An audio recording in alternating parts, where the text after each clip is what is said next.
This is La Roma, a neighborhood of Mexico City, featuring tree-lined boulevards, cafes, boutiques, restaurants and clubs.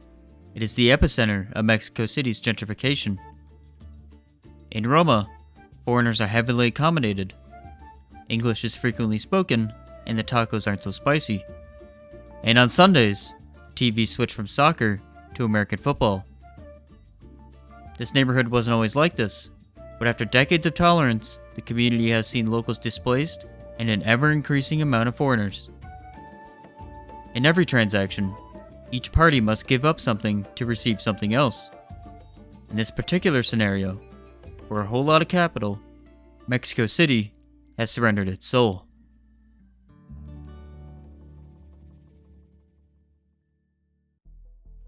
To preface, this video is about Mexico. Mexico City has a stark wealth gap. It's a city so large that people can exist within mere miles of each other and live in completely different environments with completely different perspectives. The gentrification of the city is well documented, making it an appealing city to cover this topic. It's also impossible to talk about the politics and government corruption of Mexico and not acknowledge the overwhelming amount of power that cartels have. Politicians are threatened and even assassinated if their goals did not align with the cartels. The Mexican narcotics industry is a massive topic that has many layers to it. This is not covered in this video. Instead, this video talks about neighborhoods, what makes them desirable, and why locals have been priced out of these communities. With that being said, if there's anything that I have missed and needs to be corrected, leave a comment. My sources are in the description below. At its core, a neighborhood is similar to an organism. It has a complex network of systems that all work together to contribute to the whole. If one of these systems is faulty, the entire organism will be burdened. The organism won't be able to live up to its full capabilities. In a desirable neighborhood, the environment is shaped to best fit human evolution. Stores and offices are located in close proximity to residents. People walking the streets offer a strong sense of community. And green space. In any measure, being around nature leads to not only a healthier environment, but humans benefit with better mental and physical health.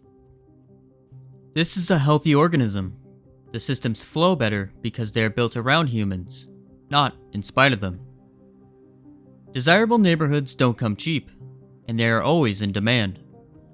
And in the United States, these places are in short stock.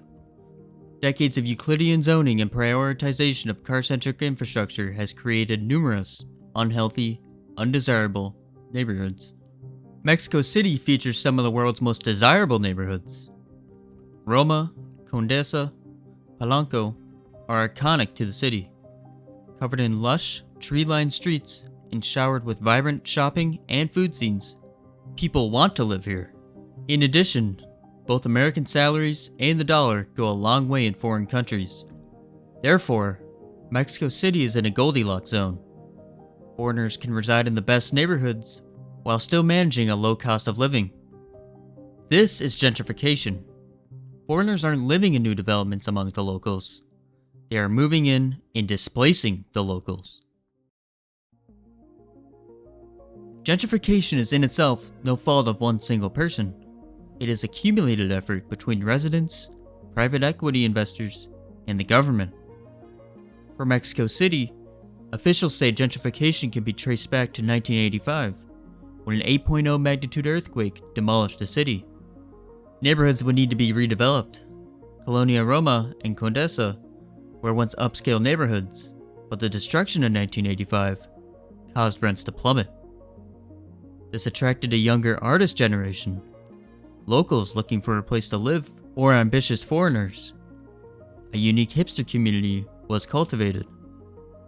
They would set up restaurants, shops, clubs, and bars.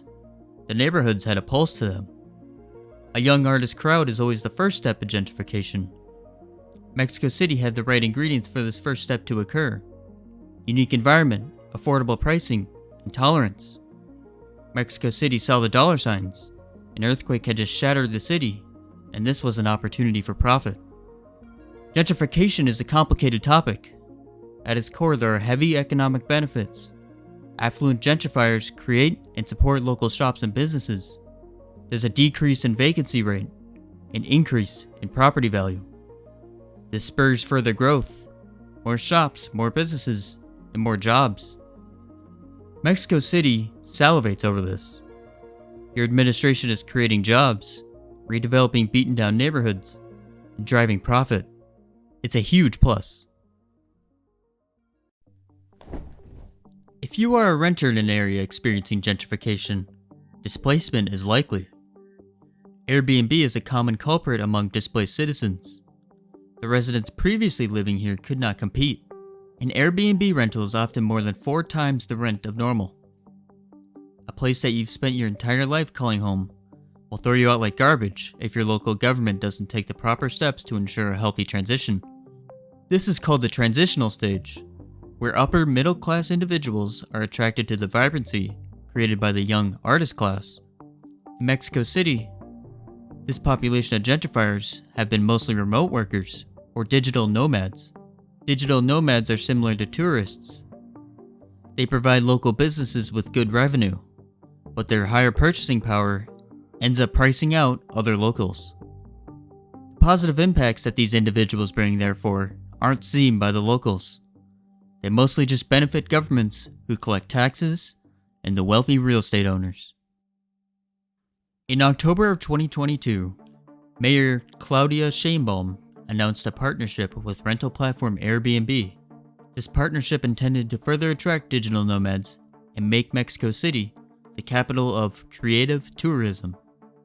During this time, the mayor said there had not been a direct link between rental prices and Airbnb's presence. Maybe Mexico City does believe this, but the reason is likely a lot simpler. Airbnb properties come back to the issue of taxes. Rentals going through the app automatically pay taxes, whereas private landlords often demand rent payments be dealt in cash. Airbnb is an easy solution that cuts a lot of corners. Demanding tax payments from locals is a tough task, but digital nomads will pay them no mind.